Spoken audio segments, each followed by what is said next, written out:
Bem-vindas e bem-vindos ao Mobilidade em Transformação. Esse é um curso voltado para pessoas que movem cidades. Eu espero que esse curso, mesmo sem você sair de casa, que ele te transporte para um novo destino de conhecimento. O curso Mobilidade em Transformação ele é uma iniciativa da Fundação Grupo Volkswagen em parceria com a organização Cidade Ativa. Eu sou Rafaela, eu sou coordenadora desse curso e vou acompanhar vocês nessa jornada. Eu faço parte da organização Cidade Ativa, que é uma organização social que luta por cidades mais inclusivas, resilientes e saudáveis. Na Cidade Ativa, a gente faz pesquisa e projeto em territórios urbanos, com o objetivo de compreender, mas também promover mudanças para a gente se aproximar do ideal de cidade que a gente acredita. Parte das nossas iniciativas vai buscar, então, sensibilizar as pessoas para temas que a gente estuda e que a gente considera que são relevantes. Um desses temas é a mobilidade urbana. Esse curso, então, ele faz parte dessa nossa vontade de disseminar conhecimento e inspirar mais pessoas para se juntarem nessa causa e transformarem também as suas realidades. Vamos, então, falar um pouquinho sobre o curso. O Mobilidade em Transformação, ele é um curso de formação e capacitação em temas relacionados à mobilidade urbana. Esse curso ele foi pensado para que você saia com uma bagagem ativa. O que isso quer dizer? Repleta de conceitos e ferramentas que vão te permitir refletir e transformar a sua prática profissional e, quem sabe, também te fazer atuar na melhoria da vida da sua cidade, do seu bairro ou do seu entorno. O que você pode esperar então desse curso? Durante Mobilidade em Transformação, a gente quer levantar e debater os principais desafios e oportunidades que podem tornar os deslocamentos nas cidades mais seguros, inclusivos, saudáveis e sustentáveis. Para isso, a gente também quer te ouvir. A gente vai abrir espaço para que profissionais como você possam contribuir nesse curso com o seu ponto de vista e com as suas experiências, tanto como cidadãos quanto como profissionais. Um dos objetivos do curso é te sensibilizar e te conscientizar ainda mais sobre o papel dos diferentes atores que estão envolvidos na mobilidade urbana. Tá? Um dos pontos desse curso é relevar a importância da participação das comunidades e de cidadãos como você na formulação de políticas e projetos. Tá? O nosso desejo aqui é despertar um interesse, se é que ele ainda não foi despertado, para você participar ativamente das discussões de mobilidade urbana na sua cidade. A gente espera te ajudar a encontrar aí algum caminho das pedras para você catalisar, de repente, algumas ações concretas, né? Podem ser mudanças ou melhorias em políticas, projetos ou mesmo intervenções físicas na rede de mobilidade da sua cidade.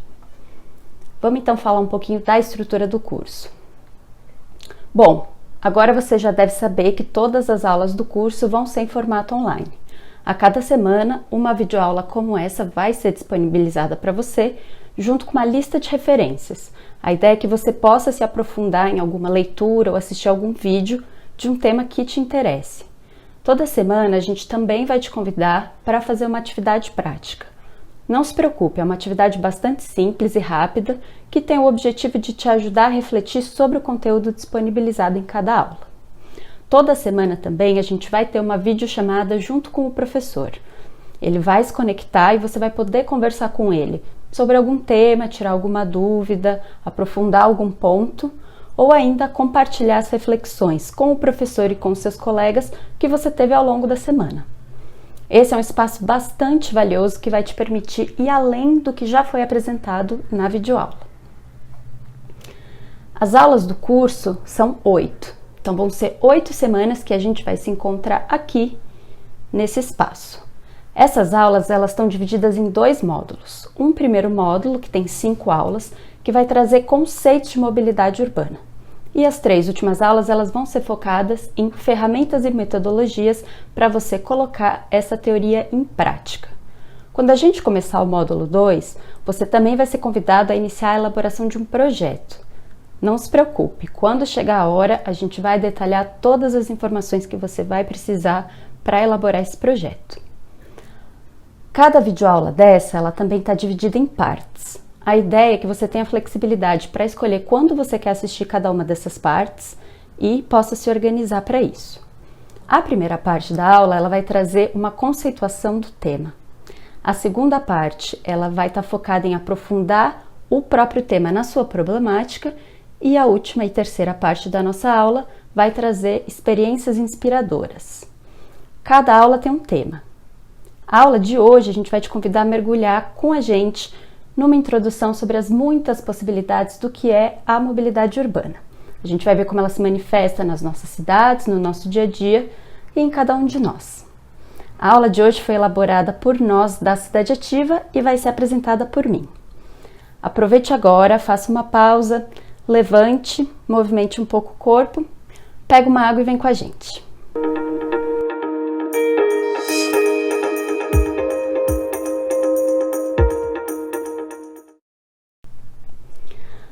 Vamos então começar com o aquecimento? Pegue um papel ou, se preferir, escreva no seu computador ou no seu celular. Como você definiria mobilidade urbana? Complete essa definição. A ideia é que ao final da aula você possa analisar o que você escreveu e comparar com o conteúdo que foi apresentado aqui. Existem novas perspectivas que foram adicionadas ao que você pensava sobre esse tema? Guarde essa definição com você. Ao longo de todo o curso você vai poder complementar ou mesmo revisar essa sua definição. Vai ser interessante ter esse registro para ver de onde você partiu e aonde você chegou.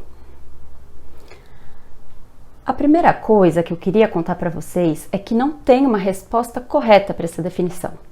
A mobilidade ela é um termo polissêmico, isso quer dizer que tem muitas definições para essa mesma palavra. Quando a gente fala em mobilidade, a gente não sabe exatamente do que a gente está falando. Tudo vai depender da disciplina de onde a gente vem. Quando, por exemplo, um geógrafo usa o termo mobilidade, ele vai muito provavelmente evocar a travessia de um espaço físico. Ele não está, então, falando a mesma coisa que um engenheiro, que muito provavelmente vai se referir a um fluxo de transporte, ou um sociólogo que usa a noção de mobilidade para se referir à transformação social de um ser. Vamos então ver de onde que surgiu esse termo mobilidade? Mobilidade vai aparecer nos dicionários alemão, inglês e francês lá no século XVIII, mas ele vai se referir à capacidade de mudança, que está relacionada à nossa mente, aos nossos sentimentos, ao nosso humor ou às nossas opiniões. Mobilidade era sobre a facilidade de você ir de uma disposição para outra, de se modificar. É só na década de 1920 que o termo mobilidade vai passar a definir um deslocamento, uma travessia num espaço. E é dentro dos estudos das ciências sociais, com o advento da ciência de tráfego, que vai ser muito impulsionada com o surgimento do carro, o campo da mobilidade ele vai se dividir. De um lado, você vai ter a sociologia, que vai usar a mobilidade, antes de mais nada, como uma mudança social. E do outro, a ciência de tráfego, que vai considerar a mobilidade como um fluxo de movimento no espaço. Aqui é importante ressaltar que essa construção do termo mobilidade, ela vai estar atrelada a uma engenharia de transporte, que estava muito concentrada nos modos de transporte mecanizados. Aqui, por exemplo, os deslocamentos a pé, eles são ignorados. Então, tinha uma ideia de fluidez de tráfego que estava no centro da preocupação dessa dita mobilidade. Nessa época, então, considerava-se que o termo mobilidade e transporte, eles eram sinônimos. E até hoje muitas pessoas vão usar essas duas palavras com o mesmo significado. E é comum, mas essas palavras elas não têm o mesmo significado e é isso que eu quero contar um pouco para vocês. Mobilidade não se resume a transporte, ela é um conceito bastante mais amplo. Vamos tentar ver isso. A gente considera que mobilidade urbana é um conceito que está em movimento, que foi tendo seu significado transformado ao longo do tempo, por diferentes agendas, por diferentes sujeitos. Esses conceitos eles foram ampliando e incorporando noções que vão além do transporte para dentro da mobilidade. E nessa ampliação de significado, as questões humanas ganharam importância dentro da mobilidade. Se a gente, por exemplo, retomar o nascimento dessa palavra lá décadas atrás nas ciências sociais, a gente vê que é um termo, um conceito que está atrelado a uma ideia de mobilidade social, ou seja, uma mudança de profissão ou uma mudança de status social. Naquela época, a palavra mobilidade ela podia sim envolver o deslocamento no espaço, como a gente considera hoje, mas ela só tinha sentido por meio de uma mudança de status. O que isso quer dizer? Eu me desloco e eu mudo de papel social. Vamos ver um exemplo. Eu acordo mãe, eu desempenho o meu papel de mãe e aí eu me desloco. Quando eu chego ao trabalho, eu sou advogada, eu tenho um outro papel. Então a mobilidade ela era estudada dessa maneira. Por isso que a gente precisa entender que esse distanciamento entre os termos transporte e mobilidade vai trazer para dentro da mobilidade esses significados originais do termo, né, que estavam dentro das ciências sociais. Vai trazer de volta uma perspectiva que coloca a pessoa e as suas necessidades no centro desses deslocamentos e não apenas os veículos que estão transportando essas pessoas. Esse ponto ele é muito importante para a nossa discussão aqui do curso, porque é dentro desse contexto que a gente quer ampliar o debate da mobilidade urbana. A gente quer compreender o movimento das pessoas, dos indivíduos, em toda a sua complexidade, e não apenas entender o movimento dos veículos. E no Brasil? No Brasil, o termo mobilidade ele vai surgir oficialmente em 2003 com a criação da Secretaria de Mobilidade Urbana no antigo Ministério das Cidades. Mas é só mais recentemente que o termo, o conceito mobilidade urbana vai aparecer de maneira mais crescente nos meios de comunicação, nas pesquisas, muito possivelmente motivado pela instituição da Política Nacional de Mobilidade Urbana em 2012. Essa é a política que vai passar a exigir dos municípios a elaboração dos planos de mobilidade urbana. Como a gente já disse, a mobilidade ela é composta pelos diversos modos de deslocamento, ela inclui também a noção de transporte, né? Por isso que a gente quer então conceitualizar o que é o transporte para daí então a gente entender o que seria a mobilidade urbana. Assim como educação, moradia, saúde, o transporte ele também é um direito. Ele foi instituído como um direito social na nossa Constituição em 2015. Isso foi um passo bastante importante, mas que na prática ainda está longe de representar um direito para muitas das pessoas. Mas então vamos tentar entender um direito a quê, né?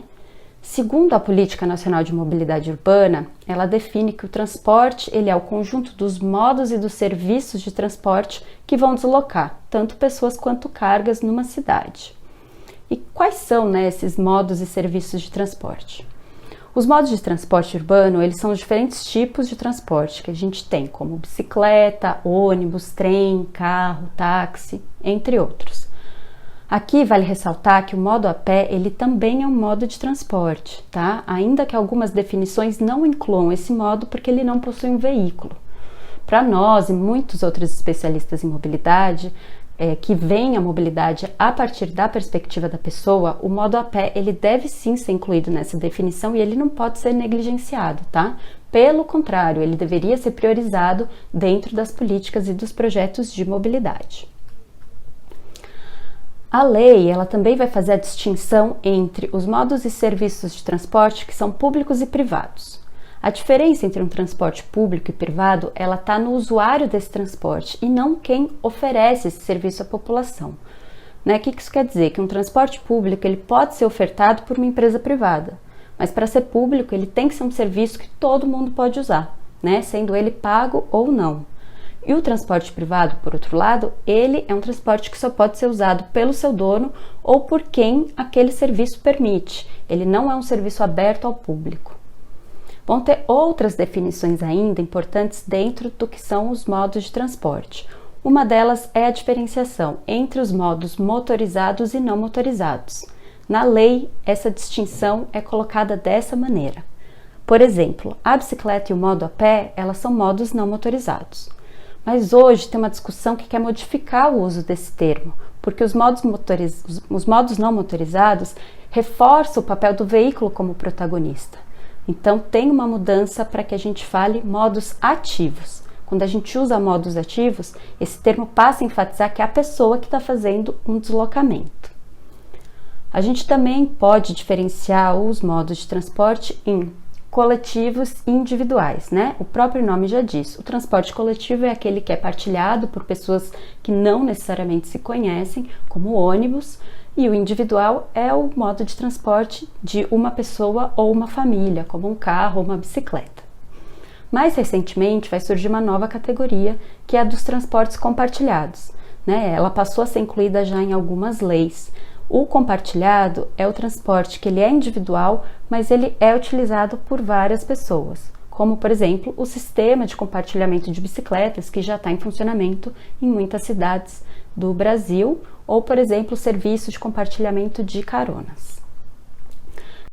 Quando a gente olha para essas categorias todas, parece que está tudo contemplado, né? A gente tem até novas categorias para serviços que são mais recentes.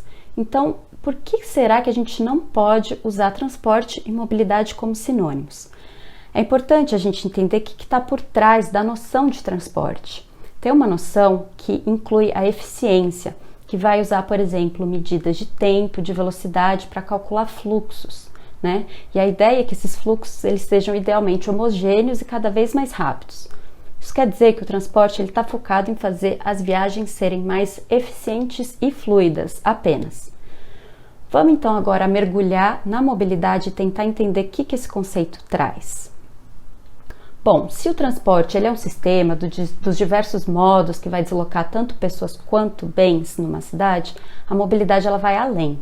A mobilidade é o sistema de transportes, mas também todos os espaços, serviços e elementos que vão originar essas necessidades de deslocamento, né?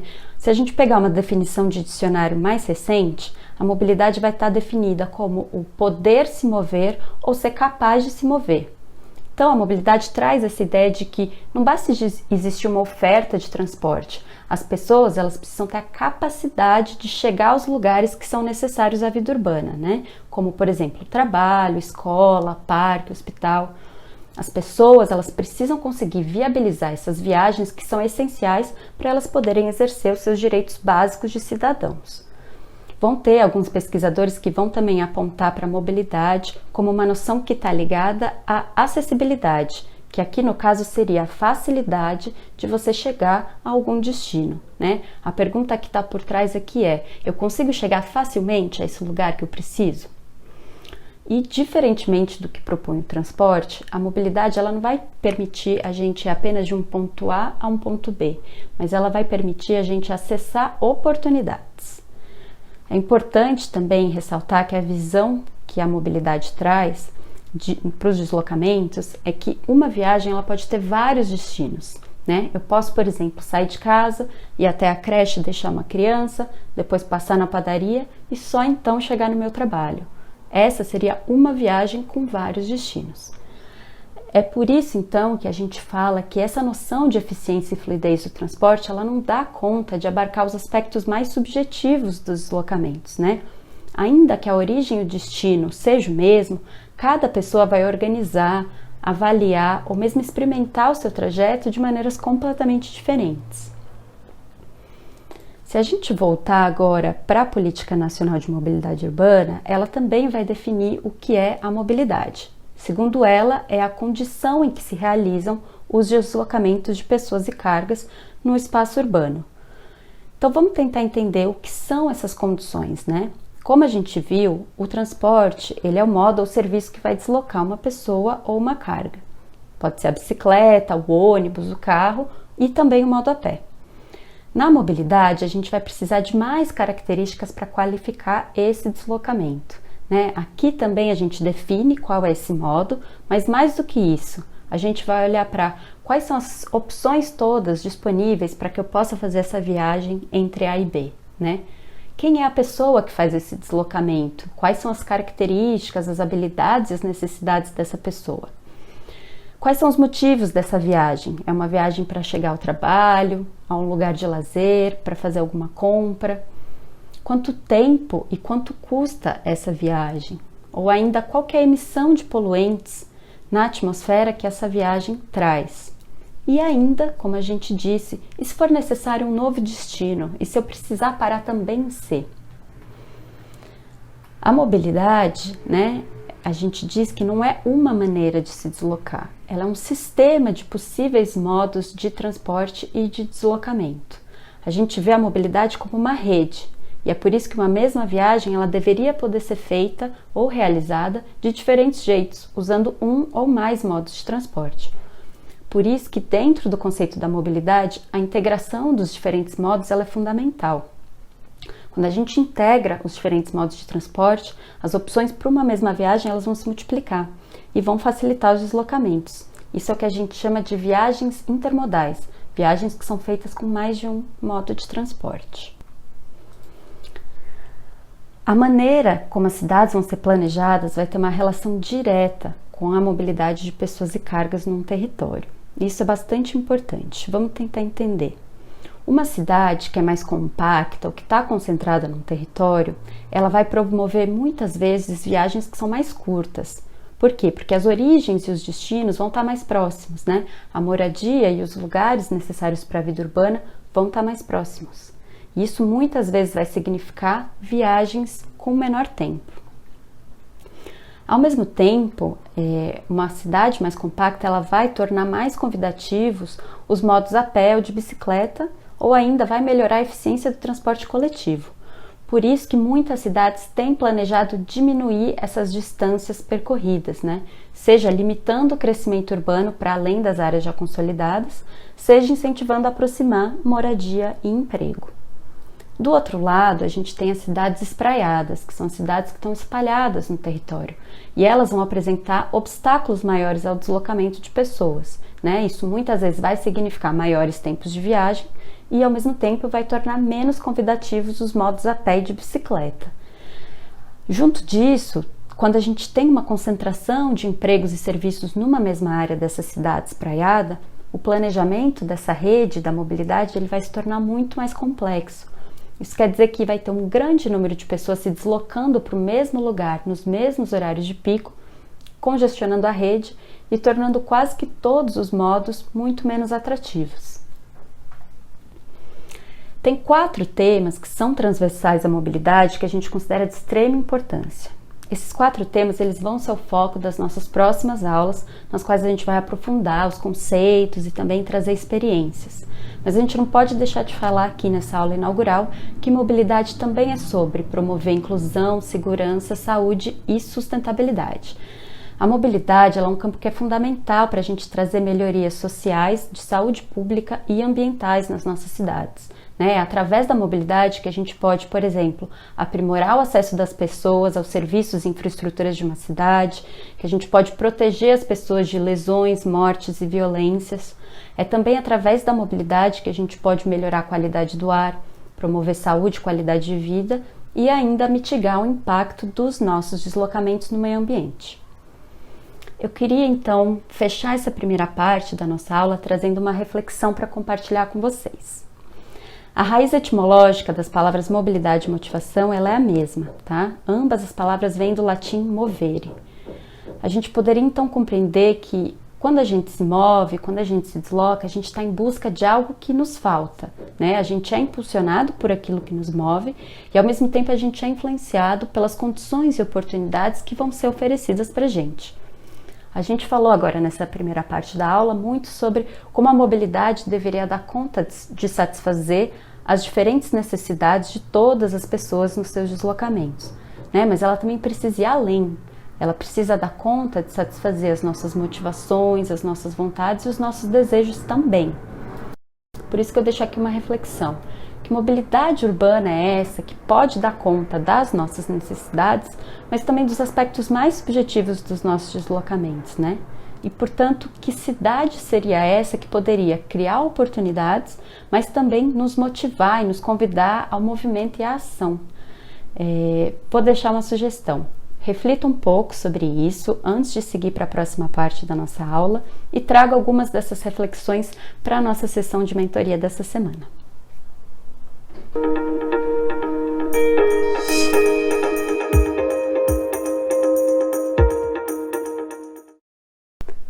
Bom, na parte B da nossa aula, a gente vai aprofundar trazendo algumas problemáticas do que a gente está chamando de uma mobilidade para além do transporte.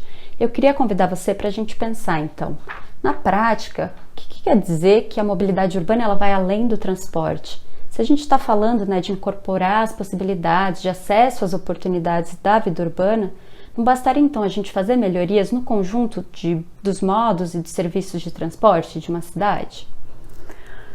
Vamos imaginar a seguinte manchete. Nova frota de ônibus chega à cidade para desafogar congestionamento. Vamos supor que essa nova frota de ônibus ela tenha ar-condicionado, tomadas, Wi-Fi, equipamentos aí que têm sido incorporados à rede de ônibus de muitas cidades. e que visam melhorar o conforto e trazer mais qualidade para a viagem dos passageiros. Um primeiro questionamento aqui é: será que essas melhorias de fato trazem o conforto e a qualidade que são necessários para essa viagem? Se um ônibus, por exemplo, está lotado ou está preso no congestionamento, mesmo com ar-condicionado, essa viagem ela não vai ser confortável para uma pessoa que vai passar um tempo grande de pé, por exemplo, né? O conforto de uma viagem, ele não está apenas na qualidade daquele transporte, mas na viagem como um todo. Vão ter fatores como, por exemplo, a facilidade para se chegar até o ponto, ou o tempo de espera pelo ônibus, o próprio tempo da viagem, o valor dessa viagem, a lotação do veículo. Isso sem a gente entrar nas necessidades de cada passageiro, né? Pode ser que uma frota ela não vá ser acessível para uma pessoa em cadeira de rodas, por exemplo. E nessa manchete tem também uma ideia de que uma frota que está equipada, que está melhorada de alguma maneira, ela seria suficiente para trazer mais pessoas para esse meio de transporte, né? As pessoas deixariam então seus carros em casa e pegariam o ônibus. Mas nesse caso é importante a gente entender que vai ter uma longa lista de fatores que vão fazer uma pessoa decidir por um modo ou outro de transporte, né? As melhorias indicadas aqui, elas muito provavelmente não vão ser suficientes. E ainda pode ser que com essas mudanças haja um aumento aí considerável do valor dessa tarifa e que parte dos passageiros nem consiga mais pagar o valor da passagem e deixem de usar o ônibus. Então, vamos tentar entender um pouco essas outras variáveis e a importância da gente pensar a mobilidade de maneira mais holística para além do transporte. Para que a gente possa, então, planejar e aprimorar a mobilidade urbana de um determinado território, a gente precisa entender que a mobilidade ela vai se expressar em diferentes escalas, né? Ela vai se expressar na escala metropolitana entre diferentes cidades, mas também na própria cidade, nos bairros, chegando até a escala da rua. Vamos olhar então para essas escalas. Na escala metropolitana, a gente vai olhar para as viagens que vão acontecer de uma cidade para outra, né? É comum que cidades que estão próximas, elas estejam ligadas pelo que a gente chama de viagens pendulares, né? Viagens nas quais a pessoa mora numa cidade, mas trabalha ou estuda em outra. Essas viagens, elas são muito expressivas nas regiões metropolitanas. Hoje o Brasil tem 83 regiões metropolitanas, onde mora mais da metade da população brasileira, né? Essas regiões, elas também crescem acima da média do país, segundo dados do IBGE e do IPEA. O que está por trás desse crescimento, né? A gente tem o alto preço das moradias e também a concentração de empregos e serviços nas cidades centrais dessas regiões, o que explicaria essas viagens crescerem expressivamente nos últimos anos, né? Segundo os dados do censo de 2010, entre 2000 e 2010, o número de pessoas que estudavam ou trabalhavam num município diferente da sua residência quase que dobrou. Por isso, né, que a gente tem que pensar em como facilitar a mobilidade urbana dessas pessoas e também como reorganizar as dinâmicas urbanas. Isso é fundamental. Geralmente, essas viagens metropolitanas, elas são as mais longas e também as mais custosas para as pessoas, né? Elas vão passar aí pelo desafio de, por exemplo, terem tarifas que não estão integradas, e aí fica a cargo do próprio passageiro ter que pagar mais de uma tarifa. Na escala da cidade, a gente já vai conseguir identificar algumas outras coisas, né? A gente vai ver as oportunidades, as necessidades, mas também as prioridades gerais da mobilidade daquela cidade. A gente vai, por exemplo, conseguir identificar áreas que concentram origens e destinos, ou trechos de viagens que vão ser realizadas por muitas pessoas, e ainda trechos de viagens que não são atendidas pela rede de transporte público, né? A gente também pode ainda olhar, por exemplo, para a infraestrutura cicloviária e ver aonde existem áreas que carecem dessa infraestrutura. É também na escala da cidade que a gente vai conseguir cruzar essas questões dos deslocamentos de pessoas e cargas com outras dinâmicas urbanas, né? O planejamento da rede de transportes e da própria malha viária, ele está intrinsecamente relacionado ao planejamento urbano das cidades. Como a gente já falou um pouquinho na parte A, né, da nossa aula, as definições de, por exemplo, ocupação do solo de uma cidade, crescimento ou adensamento de determinadas áreas, elas precisam ser pensadas junto com a criação, a operação e a expansão das redes de mobilidade. Um dos grandes desafios aqui, da gente olhar a mobilidade nessa escala, que ainda, né, é muito macro, é a gente conseguir compreender a complexidade das viagens. A gente falou um pouco já sobre isso, que uma mesma viagem ela vai poder possuir vários destinos e também vários motivos, né? E os dados que a gente coleta hoje, eles não dão conta de capturar toda essa informação.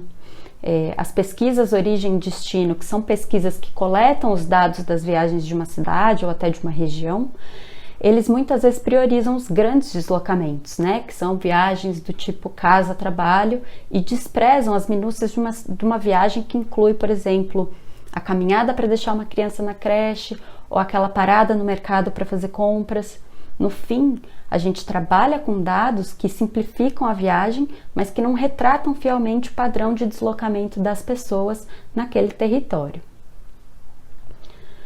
Por isso que a gente precisa se aproximar muitas vezes, né? E a gente pode olhar, por exemplo, para a escala do bairro. Nessa escala, a gente vai conseguir ver com mais detalhes algumas dessas viagens, né? A gente vai ver, por exemplo, os pontos de atração que existem naquele território, pode ser um parque, uma universidade, um hospital. Nessa escala, a gente consegue encontrar mais facilmente o que a gente chama de viagens de bairro, né? Que são o quê? Idas ao parque, ao mercado, a uma escola. São viagens geralmente mais curtas, né? Nas quais os modos ativos, a pé ou de bicicleta, eles podem ser mais convidativos, mas não necessariamente é o modo utilizado muitas vezes. É também nessa escala que a gente vai encontrar os nós de transporte, né? Como as estações de metrô ou até os corredores de ônibus. O acesso a essa infraestrutura de transporte de massa, ele precisa ser pensado e detalhado nessa escala do bairro, né? Para que a gente possa priorizar a intermodalidade entre o transporte coletivo e os modos ativos. Eu queria frisar aqui que, independente do tamanho da cidade que a gente está olhando, essas diferentes escalas elas vão sempre existir. Sempre vão ter viagens mais curtas, né? Viagens de bairro que a gente está chamando, viagens mais longas que atravessam uma cidade. E claro, elas vão variar dependendo do tamanho da cidade que a gente está olhando. Pode ser que uma viagem de bairro numa cidade grande ela percorra a mesma distância que uma viagem que atravesse uma cidade pequena. Por isso que é mais relevante a gente tentar olhar para as escalas e para os motivos das viagens e como elas podem ser realizadas, do que apenas olhar a distância que é percorrida para qualificar essa viagem ou tentar entender a mobilidade de uma cidade. A gente ainda pode se debruçar para uma outra escala, que é a escala da rua, né? Aqui a gente não olha mais as origens e os destinos. O importante é a gente entender em detalhe como que essa viagem vai acontecer. A gente vai passar para o ponto de vista da pessoa que se desloca, né? Onde todos os detalhes daquele ambiente construído vão atuar nos diferentes aspectos da viagem. Vamos chamar aqui de ambiente construído o conjunto de edifícios, espaços públicos, toda a infraestrutura que compõe a rede da mobilidade urbana na escala da rua. E rua aqui a gente considera não só o leito viário, que é onde passam e estacionam os veículos, mas também as calçadas, as travessias, os recuos dos edifícios, as escadarias. Nessa escala, né, a rede da mobilidade ela vai ser influenciada diretamente pela forma urbana, por todos os elementos e componentes que existem ali, né? Até mesmo elementos que não estão vinculados necessariamente ao transporte ou à mobilidade e que às vezes acontecem até mesmo fora da rua, eles vão compor esse ambiente da mobilidade. Vamos tentar ver como que isso acontece na prática para ficar um pouco mais claro. Uma pessoa, quando ela vai caminhar pela rua, ela vai perceber o ambiente urbano a partir da calçada e de todos os elementos que estão ali, mas mais do que isso, o pedestre ele vai sofrer grande influência do que está acontecendo ao seu redor, né? Tanto na via quanto nas edificações. A experiência dessa pessoa ela vai ser moldada por elementos da via, como por exemplo os carros estacionados, a presença de ciclovia ou mesmo de arborização, e também pelos elementos das edificações, né? Pode ser um muro ou uma vitrine, pode ter um jardim no recuo da edificação, ou mesmo mesas de um comércio que estão voltadas para essa calçada. Dependendo desses elementos, a experiência do pedestre vai ser diferente. E ainda, né, dependendo do perfil dessa pessoa, né, isso vai definir se ela vai sofrer maior ou menor influência de alguns desses elementos. Se a gente pegar, por exemplo, uma pessoa com carrinho de bebê ou uma pessoa em cadeira de rodas, os elementos da acessibilidade, como as rampas, eles vão ser fundamentais nessa caminhada, né? Para um idoso, pode ser que a presença de bancos para o descanso seja muito importante. Ou para uma pessoa que está ali um pouco perdida, que não conhece o local, a presença de placas ou mesmo de mapas vai ser muito importante para ela conseguir se localizar. A mesma coisa vai acontecer quando a gente olha numa pessoa que está andando de bicicleta. Ela também vai perceber o ambiente urbano a partir, claro, né, da presença ou ausência de uma infraestrutura adequada para a bicicleta, né, para ela poder pedalar com mais tranquilidade, como por exemplo as ciclovias. Mas vão ter vários outros elementos que vão moldar essa experiência, né, como a presença de uma sinalização específica para a bicicleta, ou a presença de paraciclos, né, ou ainda existe iluminação à noite, ou tem sombra de árvores durante o dia, né. Tem outros elementos ainda menos óbvios, como a existência de diversas entradas e saídas de veículos nos lotes ao longo dessa rua. Tudo isso vai influenciar a experiência desse ciclista. Para os passageiros de transporte coletivo, vão ter aí diversos elementos que vão compor essa experiência também. Desde elementos nessa caminhada que a pessoa vai fazer até a parada de ônibus, mas também os elementos na própria parada. A presença, né, de ruído ou de poluição vindos da via, ou a presença de iluminação e movimento de outras pessoas no local, tudo isso vai impactar a sensação de conforto e de segurança daquela pessoa, né? Isso sem contar os elementos que vão influenciar a viagem, né, a experiência da viagem dentro do ônibus, né? Por exemplo, a existência de uma faixa exclusiva para esse transporte vai fazer com que essa viagem seja sentida de uma maneira diferente por quem está dentro do veículo.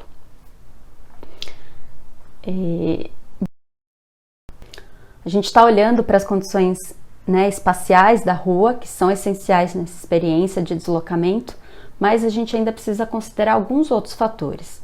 Tem diversas características que vão ser avaliadas, né, de forma intencional ou mesmo instintiva pela pessoa que vai decidir por um ou outro modo de transporte ou que vai decidir por um ou outro trajeto daquela viagem, né? Esses fatores, eles são essenciais quando a gente pensa em como promover meios de transporte mais sustentáveis nas cidades, né? Como que a gente pode incentivar as pessoas, por exemplo, a caminharem mais ou andarem mais de bicicleta. Tem diversas metodologias ou diversas maneiras de elencar esses fatores, mas na Cidade Ativa a gente organizou no que a gente chama de atributos. Nesses atributos, o peso de cada um deles vai variar também em função de quem é a pessoa, né? O perfil social, econômico e cultural da pessoa que se desloca. Dependendo das características, né, e das necessidades, a percepção e a ponderação que a pessoa vai fazer de cada um desses fatores, de cada um desses atributos, ele vai variar. Então vamos ver em detalhe o que são esses atributos. A conectividade, ela diz respeito à interligação dos diferentes modos e serviços de transporte, né? Uma pessoa, por exemplo, que pretende misturar mais de um modo numa mesma viagem, ela vai avaliar se tem, por exemplo, integração ou não das tarifas, mas também se é possível chegar até a estação de transporte caminhando ou de bicicleta. A facilidade de misturar esses diferentes modos, ela, né, é o que define essa conectividade. E isso vai passar ainda como fatores que vão além, né, como a existência de um bicicletário nas estações, ou mesmo a proximidade de transferência entre um modo e outro. A acessibilidade, ela é um atributo que a gente até já comentou aqui na aula, mas que tem diversos significados nesse caso. A acessibilidade, ela diz respeito à facilidade física, né, para todos os tipos de usuário acessarem a rede, né, tanto uma pessoa em cadeira de rodas, um idoso ou mesmo uma mãe com uma criança no colo, né? Essas pessoas, elas conseguem utilizar a rede? Mas também a acessibilidade, ela diz respeito ao acesso econômico, né? A gente precisa olhar se essas tarifas são acessíveis para todos os usuários. E nesse caso é importante a gente olhar também se existem políticas de gratuidade ou de desconto para alguns grupos, como idosos, estudantes ou desempregados. Já a segurança, ela diz respeito a fatores dessa rede de mobilidade que vão oferecer perigo ou proteção, né, para as pessoas que estão se deslocando. A pessoa, ela vai avaliar tanto aspectos da sua segurança pessoal quanto da segurança viária. Isso quer dizer que a pessoa, ela vai ponderar o risco que ela pode sofrer com, por exemplo, colisões, atropelamentos, mas também assaltos ou assédios, né? A rede da mobilidade, ela pode também, inclusive, oferecer um risco para a pessoa que se desloca, dependendo do grau de conservação daquela rede, né? Uma rede que está precária, ela pode causar acidentes como quedas ou tombos. A confiabilidade já é um atributo que diz respeito ao quanto uma pessoa pode confiar naquele serviço de transporte ou na própria rede, né? A pessoa, ela vai avaliar se aquele transporte passa na origem, chega ao destino no horário previsto, mas ela também vai avaliar se o tempo que ela planejou para aquela viagem, ele pode sofrer grandes alterações por conta de possíveis congestionamentos também. O atributo da confiabilidade, ele passa pelo acesso à informação, né? A pessoa, ela vai avaliar se ela consegue verificar as diferentes opções possíveis para aquela viagem e se ela consegue comparar o tempo e o custo dos diferentes modos também, né? E assim como a gente viu no atributo da acessibilidade, aqui também tem aspectos econômicos. O usuário do serviço de transporte, ele também vai avaliar o quanto que ele pode confiar no valor daquela tarifa, né? Pode ser que tenham aumentos aí abusivos de um dia para o outro e ele corra o risco de ter a sua mobilidade limitada também. O conforto, ele diz já respeito a fatores que podem tornar uma viagem agradável ou desagradável. A gente tem barulho, poluição e até a superlotação, que são fatores aí comumente atrelados a uma viagem que é desagradável e desconfortável. Mas também tem outros fatores que vão incidir nesse atributo, que é a conservação e a limpeza dos locais da rede da mobilidade, né? Além disso, no Brasil, quando a gente pensa numa viagem agradável, muitas das cidades geralmente devem aí oferecer sombras ou locais para você se proteger da chuva e do sol por conta do clima. E o conforto também vai passar pela oferta de locais para as pessoas descansarem, né? Uma pessoa, ela vai avaliar se tem um banco numa calçada ou se tem um assento livre no transporte público também. Por fim, a gente tem o atributo da atratividade, que é um atributo que diz respeito àquilo que pessoalmente nos atrai nos deslocamentos, né? Aquilo que nos motiva num deslocamento para além do chegar a um destino. Eu, pessoalmente, eu adoro andar de bicicleta. Para mim, a atratividade desse modo tá no poder sentir o vento no rosto, experienciar a cidade dessa perspectiva. Para outras pessoas, pode ser que o ônibus seja um modo atrativo, porque é nele que eu posso ler um livro. Para outras pessoas, pode ser ainda que dirigir ouvindo uma música tenha a atratividade, né? Esse atributo, ele passa pelo quê? Por permitir a uma pessoa realizar outras atividades de lazer no seu deslocamento. Também passa por como a cidade vai oferecer esse lazer e esses prazeres no se deslocar.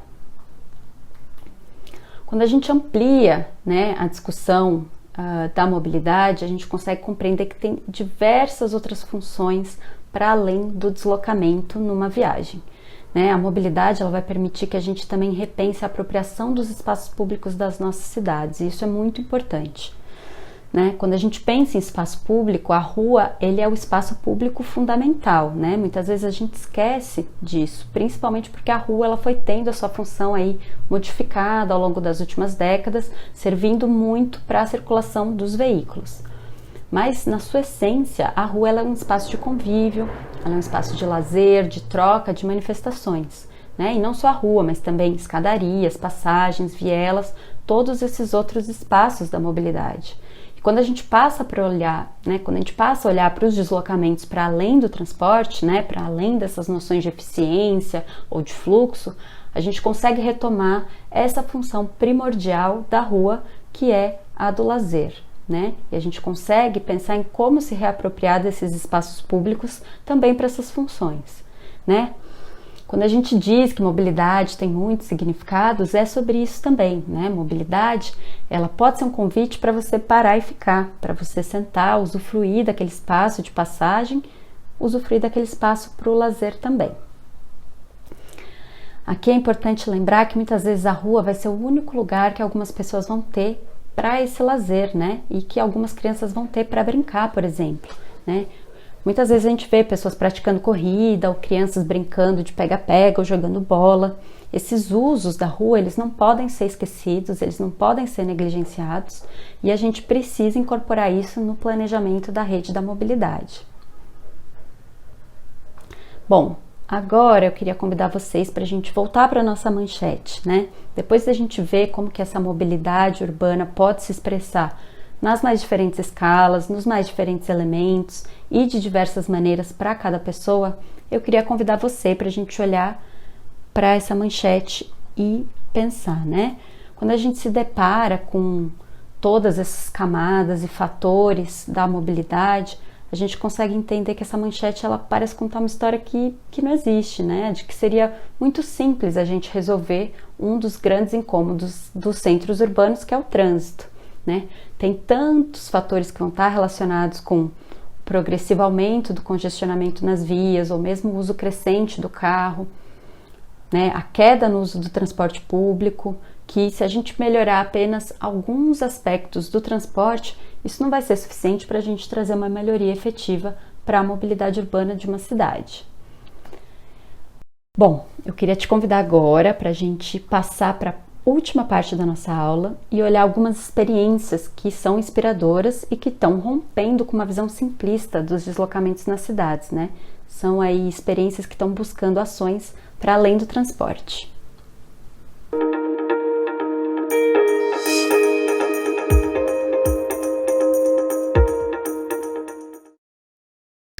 Bom, vamos agora olhar para 4 experiências inspiradoras. A gente selecionou 2 políticas e 2 projetos de diferentes escalas para mostrar a diversidade possível, né, de ações dentro desse tema.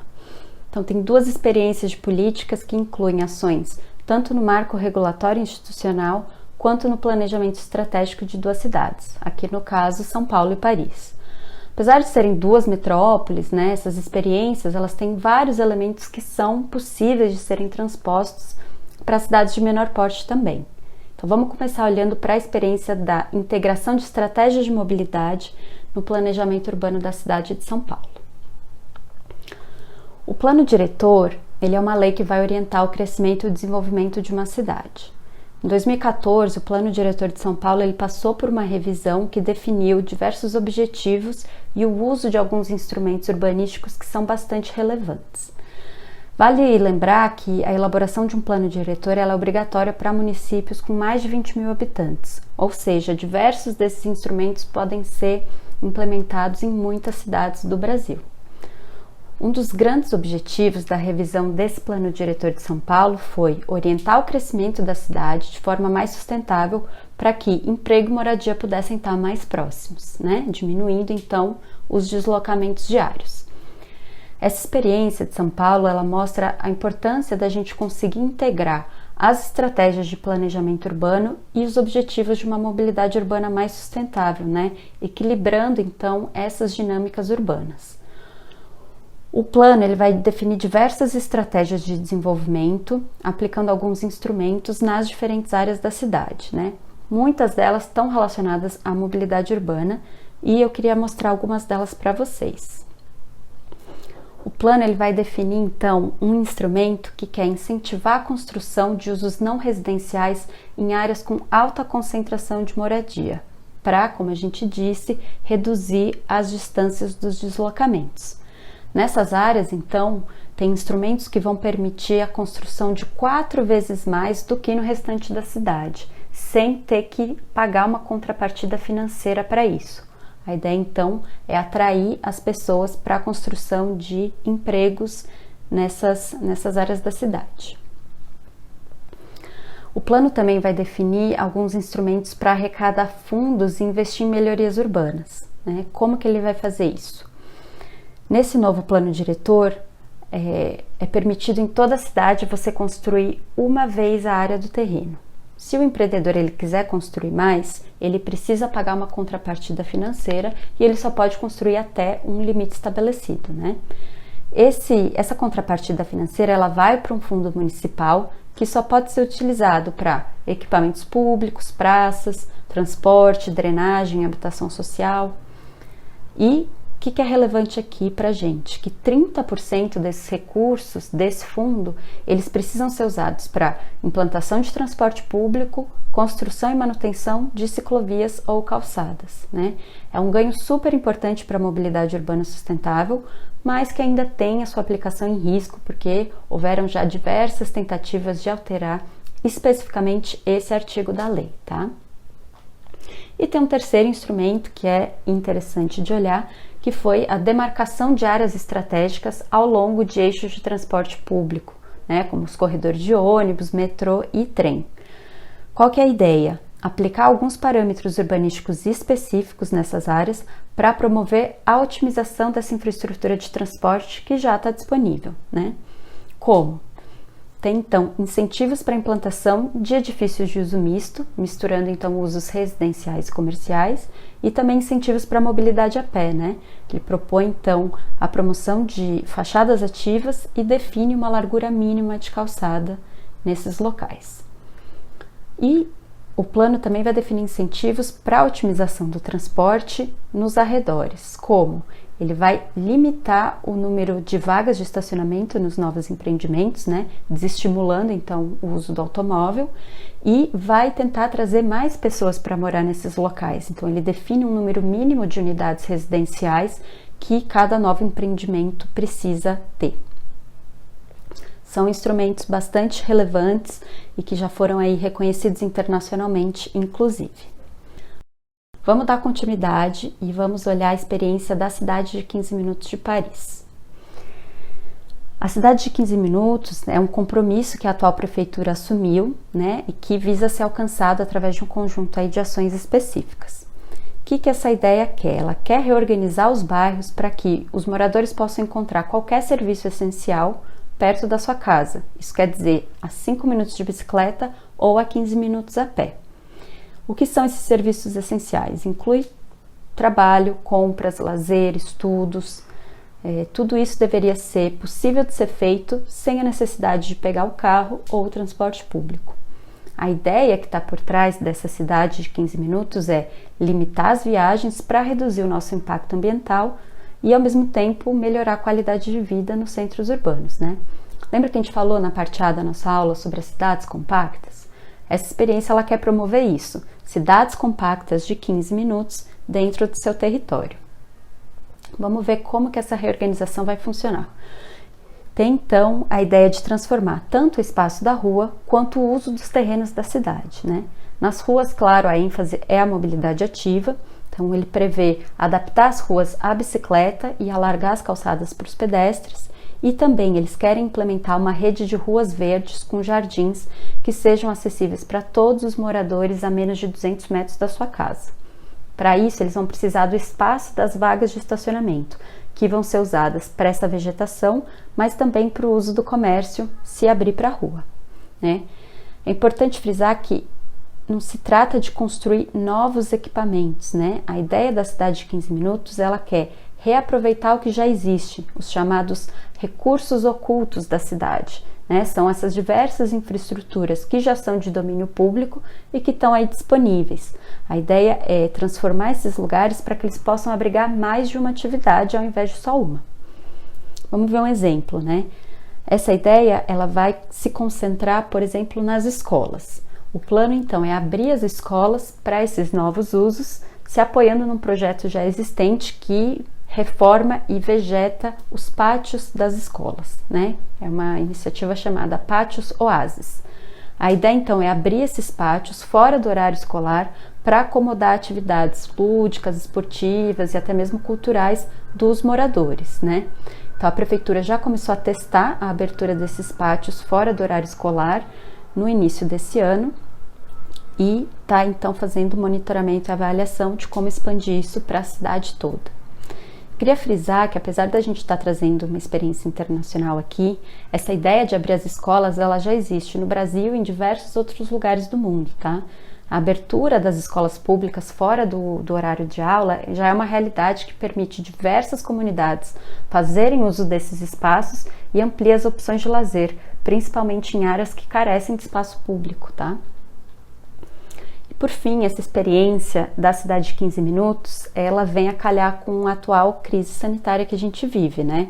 A gente teve aí que lidar com essa limitação das nossas viagens e, né, a urgência de ter que encontrar essas necessidades aí essenciais perto da nossa casa, né? Para que a gente pudesse limitar o risco de contaminação também, né? Em Paris e em muitas outras cidades do mundo, diversas respostas foram dadas, né, como a implantação de ciclovias temporárias ou até a permissão do uso de vagas de estacionamento para outros usos, como usos de comércio, né? A gente vê então como que essa experiência da pandemia, ela também revela a necessidade da gente pensar nessa rede local de mobilidade e como a gente poderia conseguir ter uma vida de 15 minutos, uma vida mais local, sem a necessidade de pegar o carro ou o transporte público, né? Acho que tudo isso que aconteceu fez com que Paris, mas também outras cidades do mundo, pudessem avaliar como manter isso de forma permanente e priorizar ainda mais a mobilidade ativa. Vamos então agora olhar para outras duas experiências, uma no Brasil e outra na Colômbia, né? Vamos olhar para a experiência de Medellín, que é uma experiência de projeto que integrou transporte coletivo, espaços públicos e equipamentos culturais. É o Projeto Urbano Integrado. Esse Projeto Urbano Integrado é um modelo que foi criado para ser replicável, para intervir em alguns locais da cidade e melhorar a qualidade de vida dos seus habitantes, né? Esse projeto ele foi desenhado para atender principalmente as áreas mais desprovidas e marginalizadas da cidade de Medellín. Por isso, o projeto ele foca tanto no desenvolvimento quanto na transformação integral dessas comunidades, social e fisicamente, tá? Então, tem temas como integração, mobilidade, gestão, redução da pobreza, violência, tudo isso é trabalhado dentro do mesmo projeto espacial, tá? O Projeto Urbano Integrado, ele vai levar em consideração algumas ferramentas de desenvolvimento social, físico, mas também a coordenação interinstitucional, tá? Para transformar uma determinada área. A gente vai olhar aqui para o caso da Zona Nordeste de Medellín, mas existem outros 5 projetos integrados que já foram implementados na cidade, tá? A área Nordeste, ela foi selecionada para receber o primeiro projeto integrado. É uma área que possuía aí baixíssimos índices de qualidade de vida, que era muito produto da marginalização dessa área, de problemas econômicos, mas, sobretudo, da história de violência que existia ali naquelas comunidades, tá? É importante frisar que essa área ela foi sendo ocupada ao longo das últimas décadas de maneira irregular, sem planejamento, através principalmente de assentamentos informais, tá? Essa área ela se consolidou, mas ela continuou marginalizada, sem nenhuma ligação viária ou de transporte público com o restante da cidade. Então, a transformação dessa área Nordeste ela vai começar lá em 2004, com a inauguração de um sistema de teleféricos, que vai integrar essa área com o sistema de metrô da cidade. Esse sistema de teleféricos ele teve um papel super importante para viabilizar o projeto urbano integrado, porque ele não só promoveu, mas como ele também tornou visível diversas melhorias que estavam acontecendo já na área, tá? Então, obras em torno dessas estações começaram a transformar o espaço público e a comunidade se envolveu e acabou se apropriando também desse projeto. E isso foi o ambiente ideal para que o projeto urbano integrado fosse desenvolvido primeiro ali. Então, o PUI ele vai se apoiar em 3 eixos principais que passam por todo o processo. Um deles é a intervenção física, né? Ele vai promover a adequação do espaço público, né, através do redesenho de ruas, construção de equipamentos, né, como parques, praças, centros educacionais, mas um dos destaques dessas intervenções são os parques-biblioteca, né? Equipamentos aí que foram construídos para promover práticas educativas, mas também culturais e sociais. A ideia é que esses locais fossem pontos de transformação e fortalecimento dessas comunidades. Tem também intervenções físicas que vão focar na mobilidade dos pedestres, né, como a construção de pontes para pedestres, escadarias, alargamento de calçadas, a construção então de toda uma rede que vai conectar esse tecido urbano e promover o acesso às estações dos teleféricos. E como a gente comentou, para viabilizar essas intervenções físicas, teve aí a coordenação interinstitucional, né, organizada em torno de comissões gestoras de diversos grupos de trabalho que envolveram entidades públicas, privadas, mas também academia. Essa experiência em Medellín ela mostra como que a conexão dos bairros que estão marginalizados à rede de transporte coletivo de uma cidade, no caso aqui o teleférico, ela pode desencadear, né, uma série de intervenções urbanas que são mais profundas e que vão trazer novas oportunidades de acesso, né, a equipamentos urbanos e também reduzir as desigualdades territoriais. Aqui o espaço público ele foi o palco dessas transformações. Ele permitiu não só a melhoria da rede da mobilidade a pé, mas também incrementar os espaços de lazer e cultura para essas comunidades. Por fim, vamos ver uma iniciativa brasileira na escala da rua, que é o projeto Ruas Completas. O que é o Ruas Completas? É uma proposta que quer redesenhar as ruas e que está sendo aplicada já em diversas cidades do Brasil desde 2017, né? O Ruas Completas, ele é um projeto que vai se apoiar num conceito que define que as ruas devem permitir viagens que são seguras, convenientes, confortáveis e acessíveis para as pessoas de todas as idades e de todas as habilidades, independente do meio de transporte que elas escolham, né? É um conceito que propõe também que as ruas elas devem atender essa vocação de espaços públicos como espaços de convivência. O Brasil hoje já conta com 16 cidades que implementaram projetos pilotos de ruas completas e que estão tendo aí os seus impactos medidos e documentados. O que uma rua completa precisa ter necessariamente? Ela precisa responder ao contexto local e precisa envolver os residentes e a comunidade para entender o bairro e as prioridades ali. Além disso, uma rua completa ela precisa priorizar os deslocamentos sustentáveis, tá? Seja transporte coletivo, modo a pé ou bicicleta, e promover também a permanência das pessoas no espaço da rua. O processo de implementação de uma rua completa, ele geralmente segue um faseamento que vai acompanhar uma mudança de paradigma do que é aquele espaço e a quem que ele serve, né? É comum que essas intervenções na escala da rua, elas muitas vezes sejam questionadas por grupos específicos que sentem que não estão tendo as suas necessidades ali contempladas, né? Por exemplo, motoristas, comerciantes, eles acreditam muitas vezes que uma rua completa vai apagar os espaços necessários para a mobilidade deles e para o funcionamento desses comércios, né? Como as vagas de estacionamento ou até retirada de faixas de estacionamento. Por isso que o faseamento de uma rua completa, ele é super importante, porque ele vai ajudar a garantir o sucesso daquela intervenção e contemplar todos os modos de transporte. Então, uma rua completa, ela primeiro precisa passar por um diagnóstico, né? Então, é feito um primeiro levantamento que identifica os principais desafios e oportunidades ali no local e, geralmente, as condições que estão ali vão ser dadas por elementos de desenho urbano que são tradicionais, né? Faixas de rolamento que são largas, vagas de estacionamento para veículos e, junto a isso, a ausência de espaços adequados para os outros modos de transporte, principalmente da mobilidade ativa.